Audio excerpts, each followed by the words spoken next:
Bakit? Sir Enrico, meron kang importanteng kailangang malaman tungkol kay Angel. Teka, Lady Mara, parang kilala kita. Alfred Balastas? Di ba kaibigan mo si Tisoy? Bakit kayo magkasama ni Lady Mara? Ay, naku, tama ka, bebe. Sir Enrico, siya yung sinasabi ng Japanese detective na nakakaalam kung sino ang nag-ampon kay Celestine.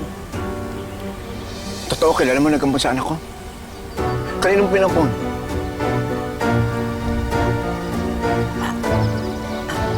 Sir Enrico, Ano? ang nawawala mong anak ay walang iba kundi si Angel. Ha? Si Angel? Angel, ako. Teka, sandali. Ang alam ko, pinaampun siya sa akin ni Tisoy bago siya namatay. At sinabi niya sa akin, anak niya si Angel. Di yan totoo, bebe. Gawa-gawa lang namin yun ni Tisoy. Ang totoo, dati kaming miyembro ng isang sindikato at napag-utusan kaming kidnapin si Celestine Monteverde. Pero kinain ng konsensya si Tisoy at umalis kami sa sindikato. Inalagaan niya ang bata at pinangalanan niyang Angel. Hanggang sa pinagkatiwala niya sa'yo si Angel. Sir Enrico, humihingi po ako ng tawad sa lahat na nangyari. Kung ano man po ang maging desisyon ninyo, handa po akong tanggapin at harapin kung ano man. So, ibig sabihin, yung matagal ko nang inampon at inalagaan at yung minahal namin ni tatay na parang kadugo namin, anak na Enrico? Oo, bebe.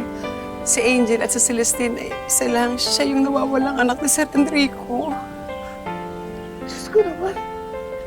Sir Enrico, yung matagal ko nang hinahanap na anak. Sa tahanan lang pala namin nakatira.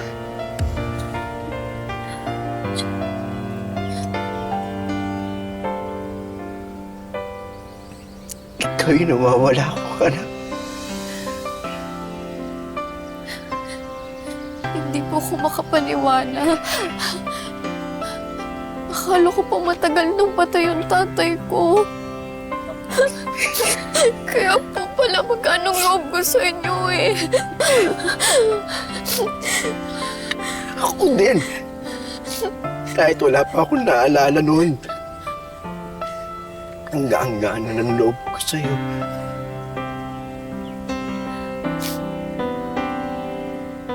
Hi, babes! Ngayong August 1 na ang You're My Favorite Song Fan Meet. Nakasecure ka na ba ng tickets?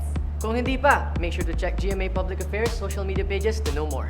Dahil maraming performances at freebies kagaya ng exclusive photos, stickers, at posters. Kaya tara na! Punuin natin ang SM North EDSA Skydome ng tawanan at panibagong memories. See you, babes!